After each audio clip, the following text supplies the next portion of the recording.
ಹೌದು ಹೇಳು. ಇವ ಯಾಕಾಗಲ್ಲ ಅಂದ ಚಂತನ ನೌಕರಿ ಮಾಡಕ್ ಹೋಗಿ ಚಂಚಿಗೆ ಮನೆಗೆ ಬರುವಂತ ಸಮಯದೊಳಗ 30 ಮಣ್ಣಿನ ಪರಿಣಗಳು ತಗೊಂಡು ಬಂದ. ಹೌದಪ್ಪ ಹೌದು. ಯಾವ ಪರಿಣ? ಮಣ್ಣಿನ ಪರಿಣಗಳು ತಗೊಂಡು ಬಂದು ಹೆಂಡತಿ ಕೈಯ ಕೊಟ್ಟು ಹೇಳ್ತಾನ, ಯಾರು ಹೇಳ್ದ?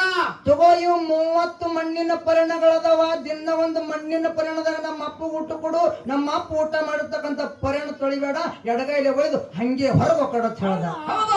ಹೇಳ್ದ ಯಾಕಾಗದಂದ್ರು, ದಿನ ಒಂದು ಮಣ್ಣಿನ ಪರಿಣದಾಗ ಮುದುಕ ಊಟ ಕೊಡ್ತಿದ್ಳು, ಆ ಮುತ್ತೆ ಊಟ ಮಾಡಿರ್ತಕ್ಕಂಥ ಮಣ್ಣಿನ ಪರಿಣ ಎಡಗೈಲೆ ಒಯ್ದು ಹೊರಗೆ ಕೊಡ್ತಿದ್ಳು. ಹಿಂಗ 10 ದಿವಸ ಆಯ್ತು.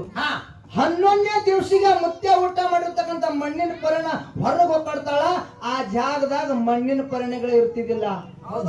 ಹೆಣ್ಮಗಳಿಗೆ ಚಿಂತೆ ಆಯ್ತು. ಇಲ್ಲಿ ನನ್ನ ಮಗ ನನ್ನ ಗಂಡ ಬಿಟ್ರೆ ಯಾರು ಬರಲ್ಲ, ಇಲ್ಲ ಈ ಮಣ್ಣಿನ ಪರಿಣ ಯಾರು ತಗೊಂಡು ಹೋಗ್ತಿರ್ಬೇಕಂತ ಹೇಳಿ ಒಂದು ದಿವಸ ಮರಿಗೆ ನಿಂತು ನೋಡಿದ್ರು. ಆ ಮಣ್ಣಿನ ಪರಿಣ ಯಾರು ತೊಳಿತಿದ್ರು ಅಂತ ಕೇಳಿದ್ರ, ಅಕ್ಕಿನ ಹೊಟ್ಟಿಲೆ ಹುಟ್ಟಿರ್ತಕ್ಕಂಥ 10 ವರ್ಷದ ಕೂಸ ಮುತ್ಯನ ಜೋಲ ತೊಳಿಕತ್ತಿತ್ತು. ಮುತ್ಯನ ಜೋಲ ತೊಳೆದು ನೋಡಿ ತಾಯಿಗೆ ಸಂಕಟ ಆಗಲ್ಕತ್ತು, ನೋವಾಗಲ್ಕತ್ತು, ತ್ರಾಸ ಆಗಲ್ಕತ್ತು, ಓಡಿ ಹೋಗಿ ತೆಕ್ಕಿಗೆ ಹಾಕೊಂಡು ಮಗನಿಗೆ ಬೈತಾಳ, ಏ ಮಗನ ಬಂಗಾರ ತಾಟ್ನ ತೊಳೆಯುವಂತ ಎಳೆ ಕೈಗಳದಾವ, ಆ ಹೊಲಸು ಮುದುಕನ ಜೋಲ ಯಾಕೆ ತೊಳಿಕತ್ತಿದಿ, ಅಂತದೇನ ಕರ್ಮ ಬಂದದ ಮಗನ ಅಂತೇಳಿ ತಾಯಿ ತೆಕ್ಕಿಗೆ ಹಾಕೊಂಡು ಮಗನಿಗೆ ಬೈದು ಅಳ್ಳಕತ್ತಳು.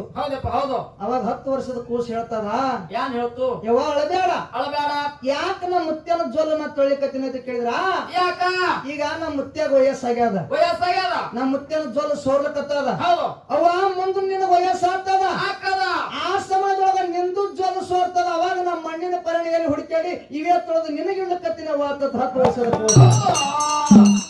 ಮಗನ ಮಾತು ಕೇಳಿ ತಾಯಿ ಮನಸ್ಸು ಪರಿವರ್ತನೆ ಆಗಿರ್ಬೇಕು ಸರ್. ಮಾತು ಹೇಳಿದ್ರ ಹಿಂಗ ಹೇಳ್ಬೇಕಾಗಿದೆ. ಇಲ್ಲಿ ಪುಣ್ಯಾತ್ಮರೇ, ಅದಕ್ಕ ಮಾರ್ಗ